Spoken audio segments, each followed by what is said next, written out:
What up, dudes? It's Gaz, and welcome back to the Warframe video. I'm also welcoming myself back to Warframe here, where I have not played for over a week. It's just a perfect storm of me being really busy in real life and there being nothing going on in game. So, I am back now, and we're going to talk about what's currently going on in Warframe. There's a couple issues with console, and there was an update today with some Tennogen skins and some quality of life changes. But we are still on Veilbreaker News Watch, and thankfully I think I have the date for you that we'll be getting some information on Veilbreaker, and maybe the AoE and Wukong nerfs that we know are going to be coming on the way. So, before we get into it though, make sure you check out the live stream channel. We'll be live later tonight, more than likely, and also make sure you sub to this channel. Whenever we put up videos, you'll know when they go up, you sub, of course. Alright, so we've got 3 different news drops I want to show you today, and we've also got, I'll show the new Tennogen skins as well. But first, let's go over these, like, what is going on. So, as far as, like, the most important information, dude, okay, there's new Tennogen skins. Big whoop. I don't really care about new Tennogen skins that much. What I care about is this information right here. These are the upcoming plans for the new dev streams and dev stream, soul frame transition streams. So, this is where you'll be getting your information on Veilbreaker. August 26th at 2 p.m. ET. You can pretty much just click off the video right now. That's all you needed to know, because this is where the endgame update is going to be right here. They're going to be telling us about the endgame update, Veilbreaker, on August 26th at 2 p.m. ET. Before that, there will be a transition. If you didn't notice, you didn't watch my video, you didn't watch Tennocon or whatever, there will be some of the developers from Warframe, Steve, Scott, Jeff, some of like the high-ranking, like old high-ranking members of the Digital Extremes development team. They are moving on to another game called Soulframe, which we know limited information about. But I do know that there is I think there's some like influencers that are going out there to test the game for them and give them feedback. Not sure if that's like officially like public information, but I have heard that from some other influencers, so we'll see. And yeah, that basically means that you'll never see Steve, Scott, or Jeff on a dev stream again, as far as I understand. And basically, Pablo got promoted to replace Scott, so that's pretty good. But that's going to be happening on the 26th. That stream's happening on the 22nd. It's not something you're going to really need to watch. It's just going to be like a little ceremony of like, okay, Steve is not here anymore. Now there's Rebecca instead. That's pretty much what it's going to be. 26th is the big day. Let's go over the update we got today in game. Because that's actually the really important one, and Primetime never has any good information on it, so don't worry about that. Okay, so there were 3 new Tennogen skins added today. I'm not sure if this is on console. I know we're supposed to be getting like updates everywhere at the same time, but I'm really not sure like what the exact situation with that is. If we are fully in on like updates everywhere, every platform at the same time, or is it just like PC sometimes gets updates like this, like these little tiny ones before console players? I don't know what it is. So, yeah, we got a Lavos Grax skin. Now, I want to just let you know, before we go over this Lavos Grax skin, that the developers have already come out and said that the Lavos Grax skin is actually bugged. The liquid effects were missing on the back flask of the main glass helmet. The artist's original intent was for liquid to be in there, and they will be fixing it as soon as possible. So, you can buy this. I thought it was a Grax skin, but apparently not. You can buy that Lavos skin, and it just know that the way it looks right now is not the way it's going to finally look once they fix it. It's supposed to have some like creepy liquid in there. So let's go ahead and show what that looks like. I haven't bought it. I don't know if I will buy it. It does look really cool, but I actually like the way my Lavos looks already, so I'm not sure if I'm going to buy it in the first place. So we've got Lavos here with the look I like a lot, and then let's go and show the new skin. So it's called the Lavos Kuva Alchemist skin. Okay, so kind of looks like a diving helmet a little bit. If you know that one, I don't know the name of that character, but he's that one character from like a really old like cartoon with the red eyes and he's like a skull. I think it was in Multiverses or something. But yeah, that's what you got. Maybe like red manta a little, or black manta a little bit from Aquaman. Not as cool, but so yeah. Eventually there will be liquid in that top helmet, is what from what I understand. So if you like that, go for it. We can do a no color customization look of that skin too if you'd like to see it. There it is with no color customization. Let's do a couple randomizes and see if we get anything fun here. All right, let's just click that one. And there you go. So pretty customizable. Looks pretty nice, actually. So if you like Lavos, that is Lavos' first Tennogen skin. Actually, I think first skin at all. So yeah, go ahead if you're a Lavos fan. I know there actually are a surprising amount of Lavos fans out there. I like Lavos too, but like there are lots of Lavos mains out there, which I find relatively surprising. But he is good, so it's fair. All right, moving on to the next skin, we've got Mesa Skin. Now this one is not going to have any changes after the fact. It's basically just what you see is what you get. And Mesa has lots of Tennogen skins, so it's going to be up to you which one you think is the best. And what's this one called? It's called the Mesa Insomnia Skin. Okay, so Insomnia skins are usually supposed to be like Halloween themed, kind of. So let's see what the Insomnia skin for Mesa looks like. Keeping in mind that Mesa did get that really nice deluxe skin around the new war, which I actually have currently equipped right here. So it's gonna be a hard sell to get past that. So here's the new Mesa skin.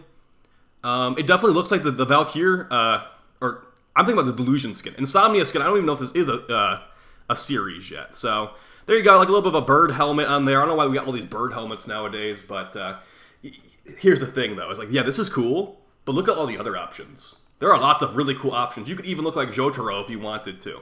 So, and then not to mention, these cost actual like Steam currency or like more plat if you're on console. Look at this. This is just plat. This is amazing. This also comes with custom pistol skins too. So, really, really hard to decide if you want that or not. And then we'll go over the final Vauban skin, even though I never play Vauban, like, ever. And, you know, he got hit kind of hard by the Alchemist getting the CC immunity thing. So, my Vauban is not very good fashion frame-wise, but let's just take a look at what we got. And the skin is called the Bonaparte skin. Okay. I almost said that really wrong. Let's see what we got here. So this is my normal Vauban look. And here's the new Vauban. Okay, so I don't think I like it. The helmet's kind of cool, but the body is like yeah, no. It might be Vauban's best skin? Maybe? I guess it's Vauban's best skin. So if you needed a new Vauban skin so you could go ahead and have the enemies ignoring your CC like they currently do, go for it, man. You got more options now. All right, the last couple things on here, as far as skins are concerned, there's like a helmet like for Revenant and stuff. Nothing that I'm like super interested in. So let's go over what else we have here. And we've got some actual quality of life changes. So this is a big change right here. If you remember when the Angels of Zeramon, Echoes of Zeramon updates came out, the whole entire update was basically focused around finding these Syndicate medallions in the mission and turning them in for rep. And this Syndicate medallion system has been in the game for a long time, like since Syndicates first came out, basically. So what they're doing is they're making it where Syndicate medallions are now a team-wide pickup. So if you go in, you do, it's not just for Zeramon, it's for all Syndicate missions. So let's say you do a New Loka Exterminate mission.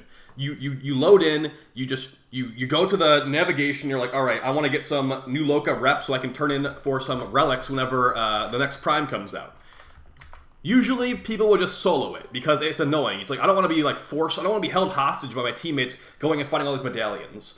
Now, you probably still will run it solo if you just want to speedrun it, but if you want to do it on public now, your teammates picking up those medallions in these missions will actually, you'll get them instantly too. And there's no reason to backtrack anymore. So that is a new change as of the update today. So if you think about how long we've been doing these missions, it is a massive, massive quality of life change. And it also, I believe it works on Void Plumes drop from Angels and the Golden Key in the Zeramon missions as well. So Void Angel farming, speedrunning has become even faster now, if you didn't know how to do that. Basically, you could just, not even run a bounty. Just run the normal version of the Exterminate and just speedrun it. Kill the Angel instantly. Now your entire team, this actually kind of like buffs AFK, like lazy people for some reason. I don't know why they did that, but you go and you kill the Angel and everyone gets the pickup instantly, it seems like. So if you just have someone like screwing off in some random hallway, like picking up like Void Plasma or whatever that stuff's called nowadays, that guy's gonna get the pinion. He's gonna get the credit for the pinion of the Angel kill, even though he didn't help at all. So there is that. Kind of just buffs Leechers a little bit, but whatever. I mean, if you really hate Leechers that much, don't play on public, honestly. And then as far as other things here, that was actually the biggest quality of life change. But there's also this thing, how Ash and Oberon got moved to Railjack missions because I don't know, because they want to make it harder because they're good frames for new players. I don't know. They want to make... the reason was they wanted Railjack to be more integral to the actual Warframe experience. Okay, that's what they said. Yeah. Okay, so they are moving Ash components to Corpus Railjack Exterminate Volatile for a 4.88% chance. So I guess that means Ash parts now are in Volatile. Isn't Volatile super long, though? So I guess you just farm Exterminate now for Ash parts. Added Ash components to Railjack Defense Rotation A, reducing Endo... Okay, so Ash's parts are on Rotation A now instead of Rotation C. So you still need to play the god-awful Railjack defense missions with the biggest tile in the game, and like you have to jump through hoops to even get to the mission in the first place, because you don't start in a defense mission. You start in a Railjack mission, and once you beat the Railjack mission, then you go to a defense mission. So you still have to do that, but at least it's a Rotation A now. So now you can just do the first 5 waves and then lead, or whatever it ends up being. So, yeah, not really a W if you ask me, but at least they did something to it. They acknowledge it's an issue. It's like this mission right here, like this kind of thing. You like load in here, you do a Railjack mission, then you get the defense actually in there, and then you start farming what you need. So, not really a good enough change if you ask me. I don't know why they had to change Ash's drop location in the first place. He used to drop from Mannix. Now he just drops from like a really terrible place no one wants to go to. Same with Oberon. Oberon got some changes too with his drop locations. Oberon Neuroptics from Veil Proxima to Earth Proxima, reducing Endo drops. Wow, Oberon Normal was in the Veil Proxima? That is like such a roadblock for new players. Like that is like, I think you need like high intrinsic levels and stuff to get there. So they moved that to Earth because Oberon's like a newer player frame. He's got healing and armor buffing and all that, so pretty good for new players. But yeah, that's good. I mean, I'd say it's not good, like not strong enough of a change, but a change nonetheless.